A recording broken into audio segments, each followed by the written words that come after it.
Petit réglage technique. Donc, comme j'étais en train de dire, on est au moins d'accord que tout le monde sait qu'il a au moins un talent, même s'il ne connaît pas ce que c'est, n'est-ce pas? Ok. Je vais vous demander d'être connecté. Vous avez mangé? Je vous ai envoyé le message, non? Vous avez reçu? Vous avez mangé? Vous avez bu de l'eau? Voilà. C'est très important parce qu'il va falloir que vous soyez concentrés. On va avoir un moment assez lourd parce qu'on va dire beaucoup de choses. Si vous avez l'occasion de prendre des notes, prenez. Et à chaque fois qu'on va parler, il y aura des étincelles dans les esprits forcément. Ah, oui, oh, ça va être comme ça dans les têtes. Hein? Mais surtout, soyez attentifs parce que c'est à partir de votre attention que vous allez retenir X, Y, ainsi de suite. On se comprend. Donc, on va commencer notre conférence. Le don, le talent, la vocation, la mission. Je vais encore poser une question. Qui fait quoi dans la vie ici? Une personne peut me dire ce qu'il fait dans la vie? Pardon? Étudiante. Oui. Traductrice. Oui. Designer mode. Téléconseiller. Assistante de direction. Étudiante en communication. Community manager. Étudiante et community manager. Étudiant en électricité bâtiment. Étudiant en comptabilité. Parmi vous, qui croit que c'est ce qu'il doit faire dans la vie? Ok, une personne. Qui d'autre? Une autre? Une autre. Dans le reste, toi tu crois que c'est ce que tu dois faire? Ok, toi aussi. Tu crois vraiment que c'est ce que tu dois faire? Oui, vas-y, donne-lui le micro s'il te plaît. Non, c'est pour enregistrer en fait, parce qu'il y a la caméra. Ok, tu vas venir? Ok, tu peux arrêter comme ça et parler. En fait, Par ici. Bonjour à tous. Bonjour. Merci d'être venu. Je suis Pierre Nkodor. Je suis atome depuis communauté spéciale. Ok, ça fait 5 ans. Ouais. D'accord. Moi, j'enseigne. Je suis enseignant. D'accord. Mais quand je dis que je suis, c'est ce que je devais faire. C'est pas forcément l'enseignement, mais ce que j'aime, c'est me retrouver devant des personnes et transmettre quelque chose que je maîtrise et que je voudrais voir l'autre maîtriser. Ouais, ça s'appelle l'enseignement. L'enseignement n'est qu'une plateforme. Le talent, le don, c'est pas forcément un métier, mais c'est le moyen de transmettre ce que Dieu nous donne via le canal qu'on a. Mm-hmm. Voilà, c'est ça en fait. Ça pourrait être demain autre chose. Atom transmet quelque chose. Il se tient devant des gens et communique. C'est ma passion. Je brûle quand je suis là. Voilà. On applaudit pour lui. En fait, merci beaucoup parce qu'il a même anticipé sur la présentation. C'est exactement ça qu'on appelle la passion. Mais il est encore plus intéressant quand la passion est associée au talent. Donc, on va avancer, Daniel. J'ai quelque chose à vous dire. Je vous avais souvent entendu dire ça, n'est-ce pas? Hein? Qui croit que ce n'est pas vrai?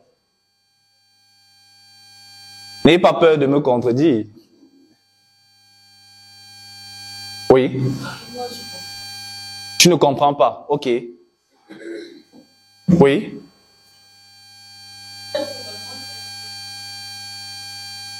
Ok, ça peut être réel et faux. Comment ça peut être réel et faux? Waouh! Je te partage rapidement un petit verset. Vous connaîtrez la vérité et la vérité vous affranchira.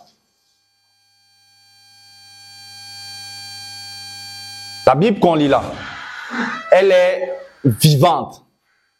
La parole de Dieu, elle existe depuis. Au commencement était la parole. Voilà. Au commencement, elle était là. Et quand tu lis la Bible, on dit que Dieu créa les cieux et la terre dans Genèse. Et l'Esprit de Dieu se mouvait. Cet esprit-là dont on a dit dans Genèse 1, on ne fait que parler de l'Esprit. On traverse, on parle de Joseph, on parle de l'esprit, on parle de Daniel, on parle de l'esprit, on parle de Daniel, de David, on parle de l'esprit, on parle de Jésus, on parle de l'esprit, on parle de Paul, on parle de l'esprit. Comprenez un peu? Il y a un esprit qui est là depuis le début et qui veille sur nous, qui écrit son histoire. La Bible a constitué cette histoire-là et l'a mis. Et il y a un homme, c'est même pas un homme, c'est Dieu qui est descendu en s'incarnant en un homme, en nous disant, vous connaissez la vérité et la vérité vous affranchira. Et il ajoute ceci, je suis le chemin, la vérité et la vie. Ça paraît encore bizarre, n'est-ce pas? Comment ça se fait qu'un homme puisse nous dire ça et après on vient on dit que le monde est faux? Est-ce que tout ce qu'on a construit là ne valait pas la peine? Quand vous allez explorer la Bible au fur et à mesure de la présentation, vous allez comprendre pourquoi. Il y a presque rien, je dis bien presque rien de tout ce qu'on fait qui vaut vraiment la peine. C'est pour ça que le monde, il y a les guerres. C'est pour ça que dans le monde, il y a la famine, il y a les destructions et autres. Parce qu'on n'est pas dans la vérité. Et la vérité nous a franchis. Il y a quelques versets que je partage avec vous. L'Ecclésiaste 7, 29 dit ceci, « Seulement, voici j'ai trouvé ce que Dieu a fait. C'est que Dieu a fait les hommes droits, mais ils ont cherché des détours. » C'est-à-dire que lorsqu'on a été créé là, vous voyez un peu, non? On était... Mais en évoluant, on a commencé à osciller. L'homme a fait des détours. Vous voulez comprendre comment? Il est écrit que la vérité vous affranchira. Mais qu'est-ce que la vérité? Autre chose, j'aime beaucoup ce verset-ci. D'ailleurs, c'est avec ce verset-ci que je suis en train de faire cette conférence. Nous renversons les raisonnements de toute hauteur qui s'élèvent contre la connaissance de Dieu. Et nous amenons captif toute pensée à l'obéissance du Christ. Non, en fait, nous amenons toute pensée captive à l'obéissance du Christ. Vous savez qui est la pensée captive? C'est tout ce qu'on croit dans le monde. Et notre but aujourd'hui, pour se révéler, c'est de renverser les raisonnements du monde, qui sont faux, en réalité. L'amour, c'est faux. La science, c'est faux. Ça ne veut pas dire que c'est pas réel. C'est juste que c'est pas connecté à la source de création qui avait instruit ça, afin que la vérité continue. Parce qu'on a détourné beaucoup de choses. La musique est fausse. Ça paraît bizarre. Faut bien, avançons Daniel.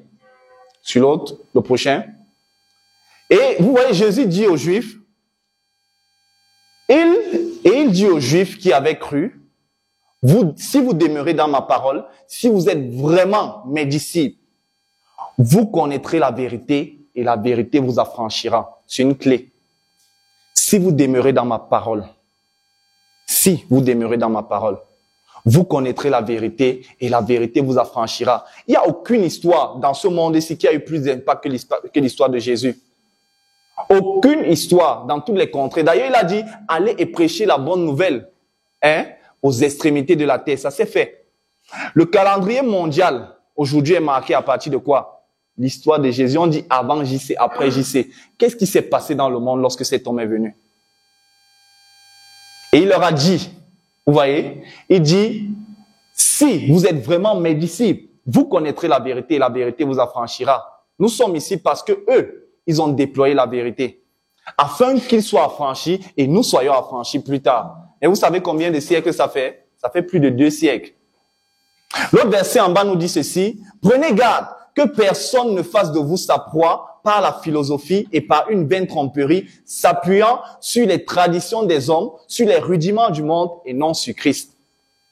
Il y a un orgueilleux dans la salle qui est en train de dire actuellement que comment ça, Christ c'est qui? Quand il dit que orgueilleux, c'est pas pour t'insulter. Mais c'est que c'est difficile de concevoir ça. De dire que tout ce que tu es en train de penser là, tous les raisonnements, c'est-à-dire que laisse Platon, laisse Descartes, laisse les grands scientifiques, repose-toi seulement sur Christ. C'est trop bizarre. Et dans ton orgueil, tu peux dire un homme, pourquoi lui? Moi aussi j'ai la pensée. Vous comprenez un peu? Mais ces 4 versets, si vous faites le rapport entre les 4, ils vous font comprendre à quel point le monde est totalement faux. Nous renversons les raisonnements. Prenez garde, s'il te plaît, mets l'atmosphère de prière. Prenez garde que personne ne vous séduise par une vaine philosophie qui s'appuie sur les rudiments du monde et non sur les fondements de Christ. Le Christ dont on parle, c'est l'esprit qui était au départ.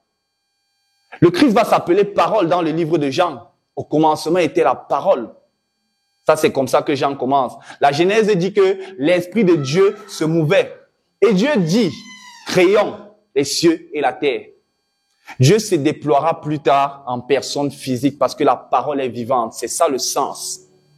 Et la parole est venue vivre. La parole est venue laisser une empreinte afin que nous nous connections à elle et qu'on n'oublie pas qui nous sommes. Le monde est faux parce que nous sommes perdus. Oui, nous sommes perdus. Je ne parle pas de vous. Désormais, ce ne sera plus le cas. La vérité, la lumière.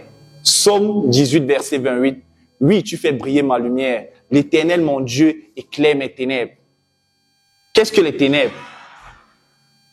Avançons, Daniel, s'il te plaît. Baisse un peu le volume. Ensuite, il y a une question fondamentale avant de vouloir, quand on veut se découvrir, il y a des questions qu'on doit se poser. Qui se connaît? C'est interactif, donc quelqu'un peut lever la main et dire moi. Qui se connaît? Je te connais, tu te connais. Je te connais. Qui ne se connaît pas? Ok. Bien. Il y a 5 questions fondamentales. Quand je devais donner cette conférence, j'ai appelé Anna au téléphone, je lui ai dit je prépare la conférence et elle m'a dit d'aller chercher un homme qui s'appelle Miles Monroe. Voilà. C'est un grand homme de Dieu, c'est un orateur qui a fait... Pardon? Oui, bon, il vit toujours. Hein? Donc, il a fait énormément de recherches sur le développement personnel, la construction de soi, mais s'appuyant sur quoi? Sur la parole. Et exactement pendant que je préparais ces conférences, j'avais ces 5 questions. Si quand je pars, j'arrive chez lui, je trouve que c'est les 5 questions qu'il a constituées dans une de ses conférences. Donc, la première question, c'est d'abord de savoir qui je suis. Beaucoup de gens ne savent pas qui ils sont. Hein. Les doutes, les complexes. On est complexé par l'autre parce que autre est éclat de la lumière, autre est éclat du soleil, autre est éclat de la lune. Quelqu'un le disait tout à l'heure, n'est-ce pas? Mais c'est parce que tu ne te connais pas que tu crois que tu dois être aussi éclatant que lui, alors que ton éclat est différent. Est-ce que tu t'es regardé? Et le monde est si faux, je reviens là-dessus, qu'on a créé des miroirs pour nous faire regarder autrement que nous-mêmes nous le sommes. On en parlera un jour. Quand tu mets trop de make-up, qu'est-ce que tu vois? C'est pas toi. Tu ne te vois pas. Le monde est faux. Est-ce que tu comprends à quel point le monde est faux? Parce que si toi-même tu n'arrives pas à te regarder, tu préfères regarder un faux visage. Tu es en train de regarder la fausseté. Qui suis-je? Première question. Deuxième question, d'où je viens? J'ai pas parlé de tes ancêtres, que non, je suis né à Badencorp parce que moi c'est là où je viens, non. Que non, j'étais en Égypte, mes ancêtres viennent d'Égypte, non. L'histoire est bien plus profonde que ça. Hein? Le père et la mère ont fait, tu es venu. Mais qu'est-ce qui s'est passé dans les lieux célestes pour que toi, tu existes? Et tu es tellement important que ton existence, c'est un esprit qui se développe. Au point où tu ne peux pas être quelque part sans que le monde ne sache que tu es là. Tu es obligé d'appréhender quelqu'un qui est face à toi. Donc tu existes tellement si tu ne savais pas. C'est-à-dire que quand quelqu'un est à côté de toi là, hein, si tu le regardes, la personne est obligée de ressentir que tu le regardes. Toi, tu es obligé d'avoir une opinion sur quelqu'un quand toi, tu le regardes. Parce que ton esprit traite. Mais d'où tu viens? D'où vient cet esprit-là que tu as? Est-ce que c'était seulement l'affaire de gamelle mâle et gamelle femelle, comme on dit souvent? Et... Donc ça, c'est la deuxième question. La troisième question importante, c'est pourquoi tu vis? Beaucoup de personnes ne se posent pas ces questions-là. Mais il y en a qui se posent et ils sont dans le tourment, parfois pendant 10 ans, 15 ans, 20 ans, et ils meurent sans savoir pourquoi ils vivent. Mais commence déjà à te poser cette question-là, dans les profondeurs. Qui sait pourquoi il vit? Tu peux nous dire, s'il te plaît? Bonsoir déjà à tous. Bonsoir. Moi, je me nomme Daniel Nancy. Je suis. Merci. Parce que ce genre de thème, c'est très. Ah, Daniel, il faut penser à donner le micro. Des réseaux sociaux. Oui. Ça donne ça et ça fait bien évidemment que lorsque beaucoup de personnes voient ce genre de thème, ils n'aiment pas généralement aborder. Et la question qui m'est posée aujourd'hui de pourquoi je vis, je sais que je vis, je suis là sur cette terre pour glorifier Dieu, tout simplement. Ok. Je sais que je suis là pour glorifier Dieu. Dans tout ce que je fais, c'est pour glorifier Dieu que je le fais. D'accord. Merci. Je sais que je suis là pour glorifier Dieu dans tout ce que... Si elle avait dit, je sais que je suis là pour glorifier Dieu, ça allait un peu être problématique pour moi. Mais elle a dit, dans tout ce que je fais. Elle n'a pas dit qu'elle reste comme ça, elle s'assoit et dit qu'elle commence à glorifier Dieu.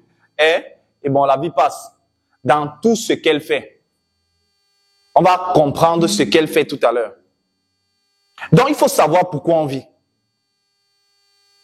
Ensuite, qu'est-ce que je suis justement, qu'est-ce que je suis capable de faire?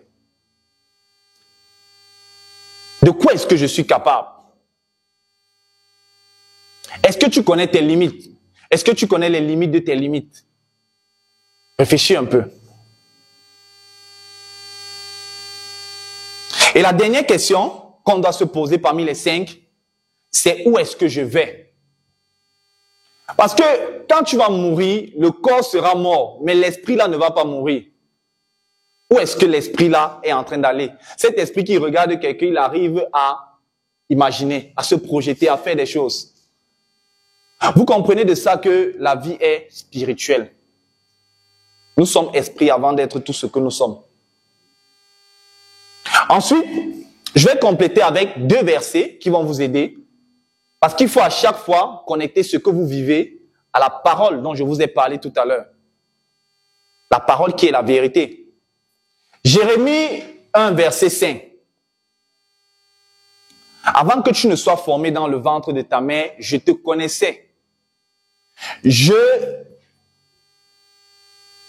Avant que tu ne sois formé dans le ventre de ta mère, je te connaissais. Et avant que tu ne fusses sorti de son sein, je t'avais consacré, je t'avais établi prophète des nations. Ça, c'est ce que Dieu a dit à Jérémie. Et vous savez quoi? Remplacez le nom de Jérémie par votre nom. Si tu ne te connais pas, sache que Dieu te connaît. Avant que tu ne sois né, ton fameux esprit qui est en train de bavader les choses dans sa tête là, qui regarde, Dieu te connaissait déjà. Si tu ne te connais pas, sache que Dieu... Si tu ne te connais pas, sache que Dieu... Voilà, c'est très important. Le prochain verset. Celui-ci dit, je t'instruirai et je te montrerai la voie que tu dois suivre. Je te conseillerai et j'aurai le regard sur toi. Est-ce que vous comprenez ce que ça veut dire? Vous avez compris le lien entre les 2 versets? C'est-à-dire que Dieu vient dire à Jérémie, je te connaissais avant que tu ne sois formé dans le ventre de ta mère. Si tu ne te connais pas, sache que moi je te connais. Tu veux te connaître? Je t'instruirai et je te montrerai la voie que tu dois suivre. J'aurai le regard sur toi, je te conseillerai. On est bon? C'est-à-dire que si tu veux te connaître, viens à la source qui t'a créé. Comment toi tu veux vivre sans connaître réellement? Pourquoi est-ce que celui qui t'a créé t'a créé? Tu vas vivre comment? Lui te dit qu'il t'instruira, il te montrera la voie que tu dois suivre. Parce il a le mode d'utilisation. Il te dit qu'avant que tu ne naisses, il te connaissait. Sauf que quand tu nais, tu oublies. Parfois, même Isaac a oublié qu'il était un ange. Parce qu'il y avait 3 anges qui étaient venus parler à son père. Et 2 sont partis, 1 est resté. Vous comprenez? Même lui, il a oublié. Donc même les puissants oublient parfois qu'ils arrivent. Mais il y a un manuel qui permet de se reconnecter, qui t'instruit, qui te guide, qui te conseille, afin que tu te révèles à toi et que tu saches que là où tu es telle personne. Vous voyez les films, les Avengers. Superman arrive de crypto. Il tombe sur la terre. Il ne sait pas qui il est. Vous savez ce qu'il a fait? Il a fallu qu'une connexion vienne de la planète crypto pour le reconnecter, afin qu'il sache qui il est. Parce qu'il se sentait différent. Au point où à un moment, il a douté de lui. Application du principe divin dans le cinéma. Ils se sont inspirés de ce que vous voyez dans la Bible là. Tous les films Avengers connectent toujours à la source. À un moment, dans les Éternels, c'est pour ça que je voulais regarder les Éternels, Daniel, eux, ils avaient oublié qui ils étaient. Mais dans leur univers, il y a un principe divin qui est comme un Dieu. Ils vont se reconnecter à Dieu pour savoir qui ils sont. Et c'est là où Dieu leur dit, je vous ai créé pour tel objectif. Mais si quand tu vis, tu ne peux pas chercher l'instruction, tu peux te perdre. Prochain slide. Il y a cette pensée-ci qui, pour moi, est très importante. Vous connaissez Martin Luther King? Voilà. Il dit ceci. Tout le monde peut être important. Tout le monde peut servir à quelque chose. Applaudis pour toi. Non. Attends.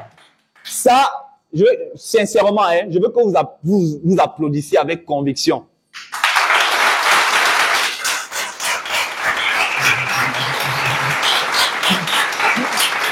Voilà. C'est bon, c'est passé. Parce que ce que tu écoutes là parfois, c'est toi qui empêche que ça impacte sur toi. Quand tu crois que c'est possible, tu te connectes à ça. Et c'est vrai, tout le monde a un potentiel, tout le monde peut faire quelque chose, tout le monde peut être utile. Même toi qui penses que tu ne sais à rien. J'ai une anecdote que je partage depuis un moment avec des gens. Je dis toujours, imaginez voilà même une nouvelle anecdote. J'ai loué ici à côté, pas loin de là, depuis quelques jours ici à Yaoundé. Il y a un homme qui se lève le matin. Il est gardien, pas loin de la rue CPS, de l'hôtel-ci. Il se met à chanter toute la journée. Il chante des chansons, il a même ses propres cantiques qu'il chante. Et il commence à louer le Seigneur. À un moment, il fait le bikouti. Il avait sa tenue de gardien. Toute la journée, il a l'énergie là. On pense qu'il ne sert à rien. Beaucoup de personnes peuvent penser que non. Il est en train de jouer un rôle très important. Parce que c'est grâce à lui qu'on se rappellera de cette rue. On dira c'est la rue où l'homme s'y chantait. Et d'ailleurs, son humeur est contagieuse. Parce que les gens se rappellent qu'il y a quelqu'un quelque part qui fait quelque chose de bon. Ça paraît rien, mais c'est serviable. Si on n'avait pas essuyé le sol-ci, la personne qui a essuyé, ça va se dire que on m'a payé 15 000, tout. Elle est en train de se morfondre actuellement. Mais que Dieu la bénisse. Parce que c'est sur le sol qu'elle a nettoyé avec ce que Dieu lui a donné. Elle a mis de son énergie, elle a pris sa main, elle a essuyé le sol afin que nous soyons là. Vous imaginez à quel point elle est importante? Elle sert à quelque chose. Si tout le monde a l'argent et que personne ne veut essuyer le sol, qui va essuyer pour que les autres s'asseyent? Comprenez un peu. Donc, que personne ne se simplifie. Et c'est parce qu'on se simplifie parfois qu'on ne va pas se découvrir. Next.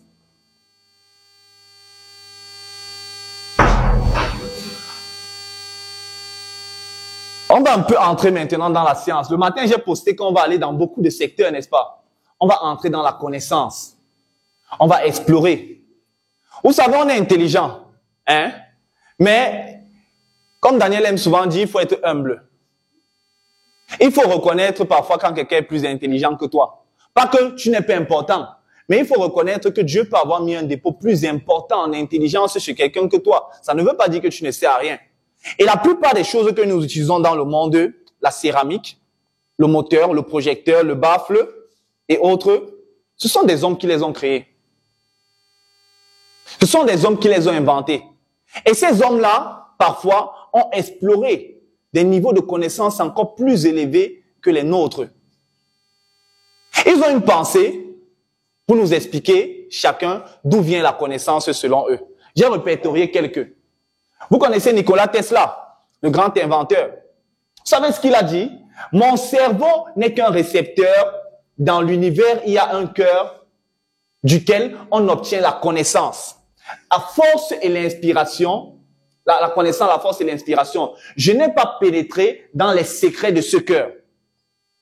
Mais je sais qu'il existe. C'est un des hommes, c'est-à-dire quand vous voyez l'électricité aujourd'hui, hein, la bobine électrique, beaucoup de principes, hein, de la physique ont été travaillés par cet homme-là. Et voilà ce qu'il dit. Il dit qu'il sait qu'il y a une source de connaissance. Vous savez quoi? Les hommes le sacrent sur la terre. Un prochain.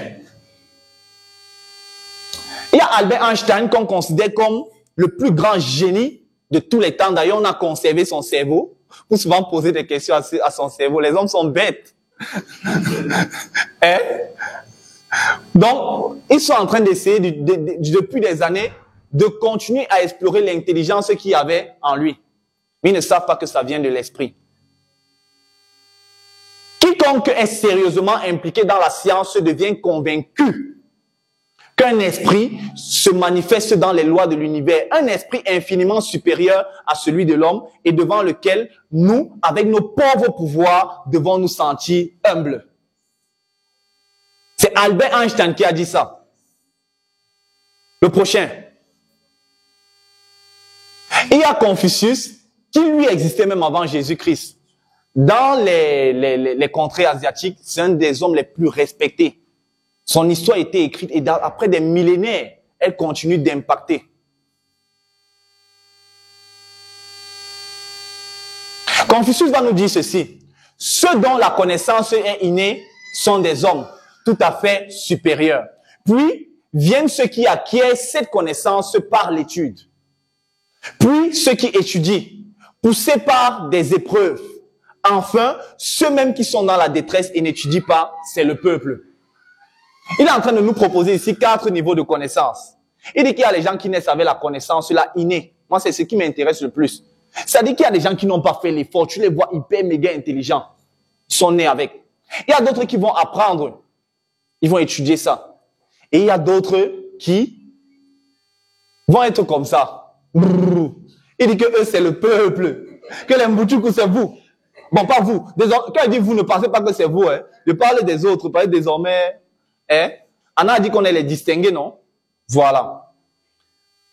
Un prochain. Isaac Newton. D'ailleurs, pour ceux qui ne le savent pas, le monde est faux. C'était un chrétien.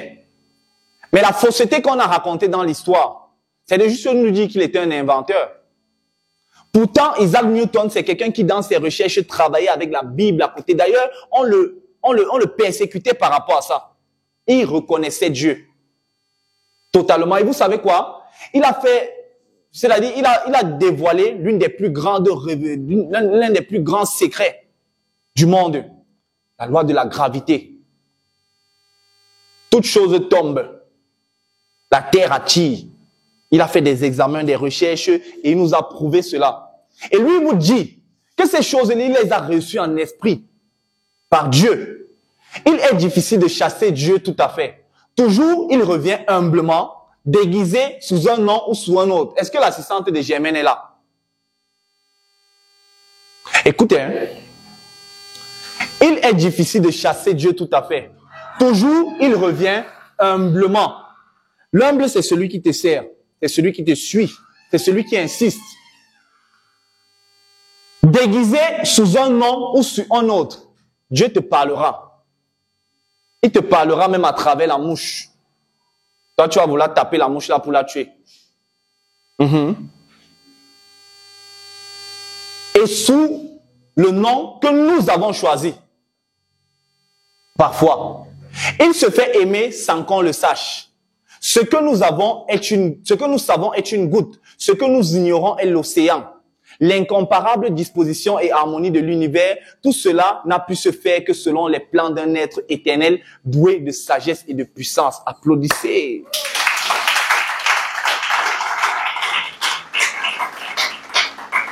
Donc c'est l'un des hommes, c'est-à-dire qui a fait, je ne sais pas comment vous expliquer.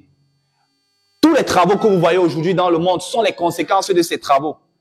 Donc, ça veut dire que dans le monde, les